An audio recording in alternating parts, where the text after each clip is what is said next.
We were the first in the country to power rank Indiana number 1 in the Big Ten, and we did it like a month and a half ago, maybe 2 months. Do you believe us now?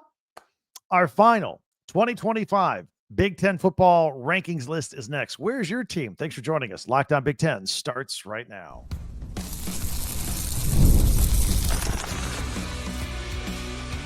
You are Locked On Big Ten, your daily podcast on the Big Ten Conference. Part of the Locked On Podcast Network, your team every day.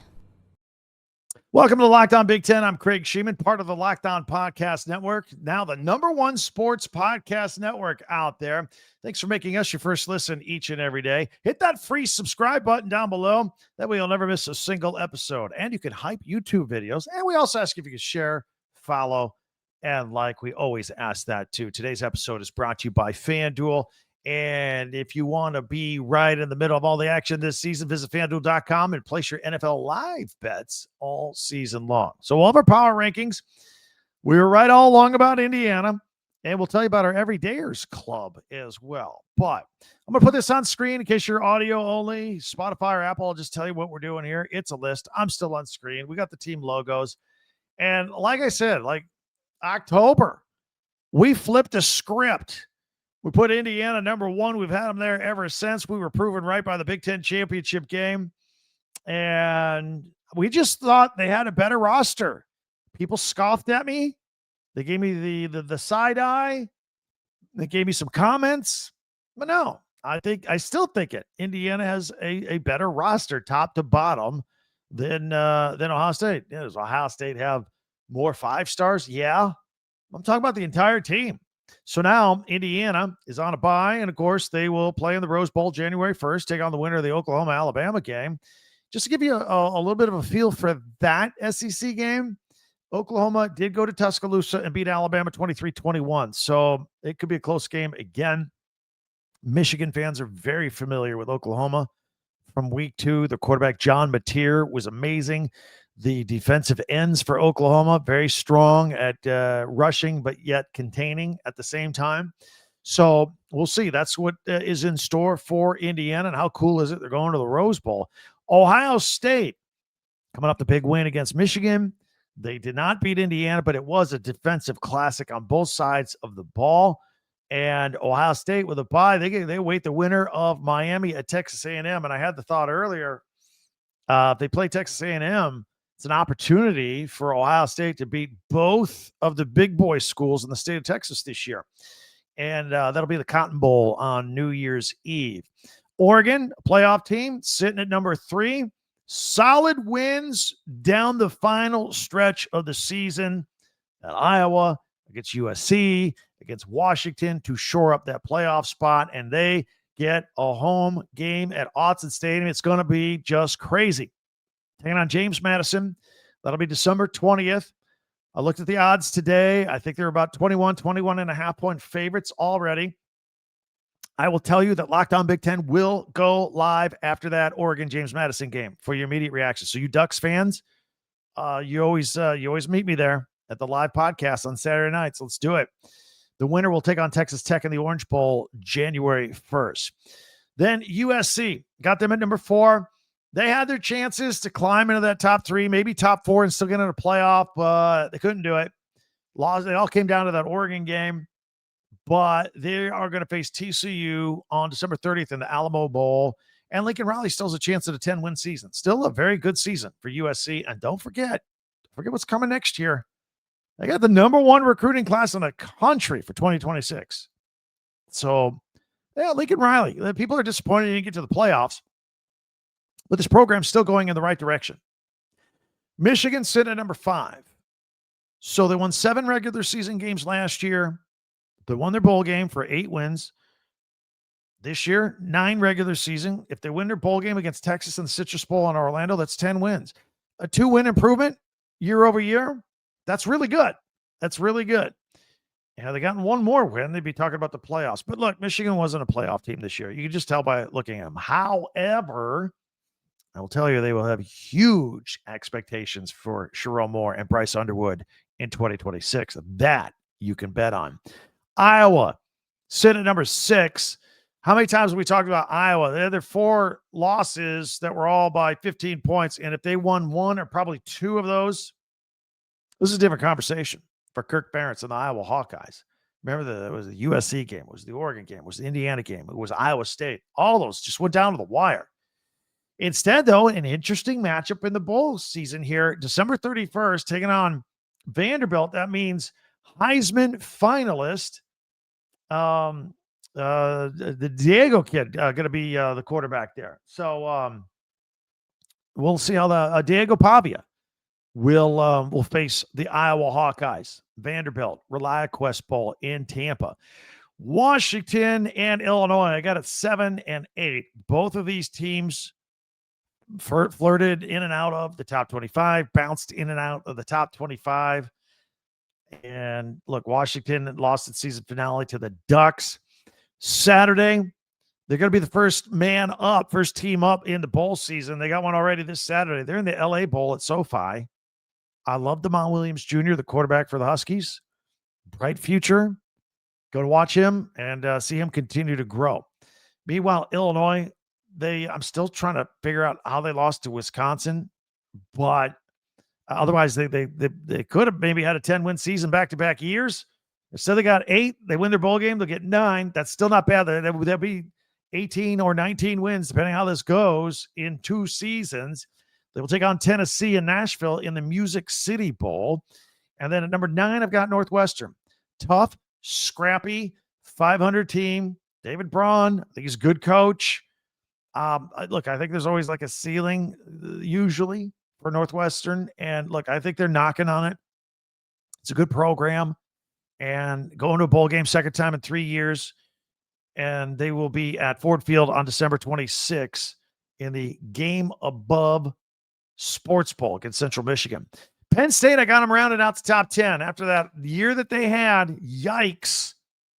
Matt Campbell had his press conference this week as the new head football coach. Terry Smith, the interim, is going to stay on. I think that's cool. Their last 5 games, Penn State really played well. Now, they lost to Ohio State and they lost to Indiana on a heartbreaker, but their last 3, they started putting it together, although it was a bit of a shootout, uncomfortable shootout with Rutgers. But they win, and now they're going to take on Clemson, another team. Here's what I think. This is the Pinstripe Bowl at Yankee Stadium, December 27th. Both Penn State and Clemson were expected to be playoff teams. Many people projected both to possibly be in the national championship. Both fell woefully short of their goals, and now they get to play each other in a bowl game. I think it's kind of a neat storyline that I don't hear from other people. All right, let's see what else we got here. The best of the rest. Nebraska got him at number 11. Dylan Raiola gets hurt. By the way, his uncle, offensive line coach, got fired. I don't know how Dylan feels about that. But here's the cool thing. So Nebraska, even though they didn't finish strong, they get to face Utah in the Las Vegas Bowl, and it's New Year's Eve afternoon. So you play the game, and then you're free. Hang out in Vegas on New Year's Eve. That's awesome. Minnesota, PJ Fleck. Good year. Not great year, but good year. Going to face New Mexico in the Rate Bowl, December 26th in Phoenix. And look, they're from Minnesota. They're going to love the sunshine in Minnesota. They should have a good crowd there.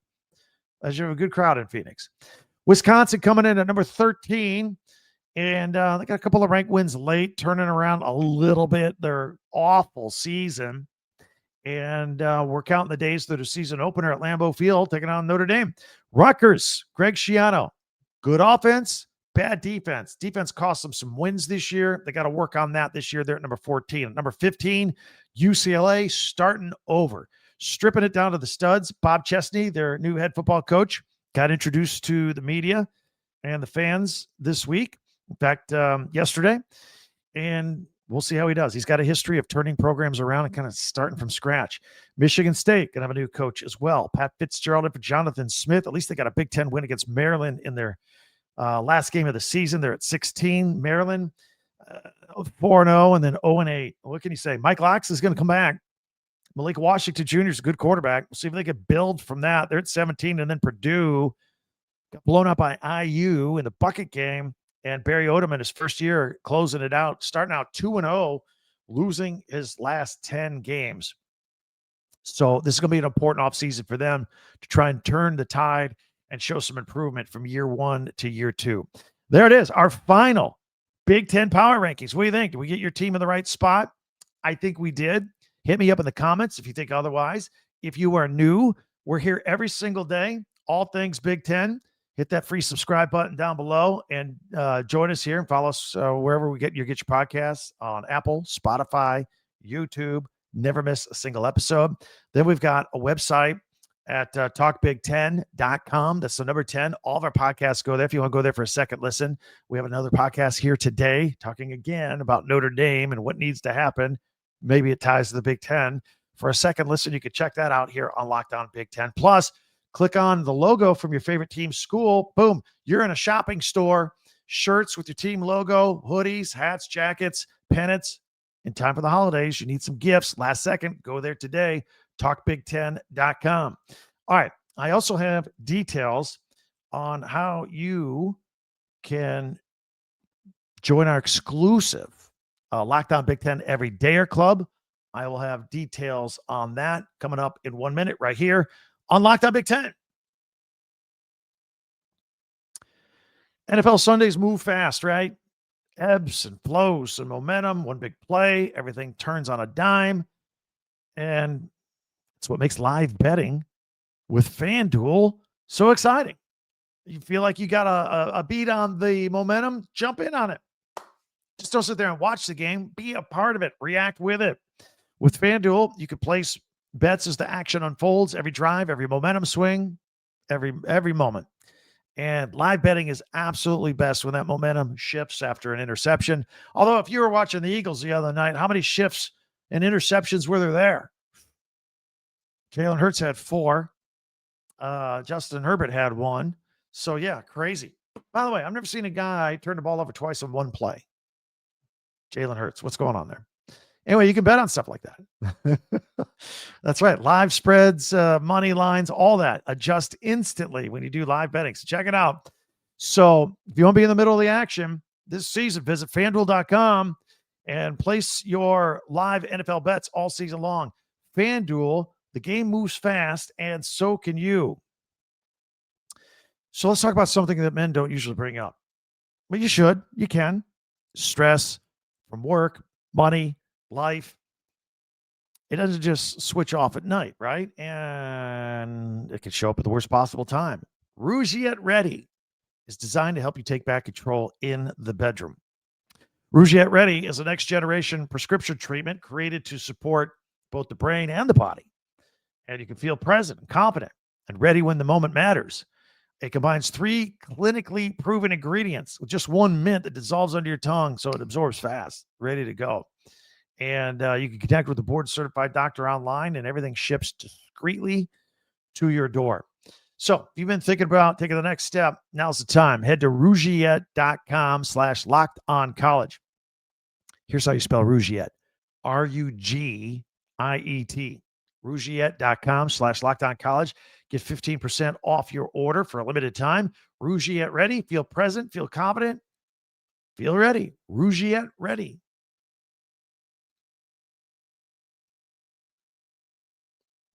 Thanks for making Locked On Big Ten your first listen each and every day. And thank you for making Locked On the #1 sports podcast network. Now, you already live your team every day or your conference, Big Ten.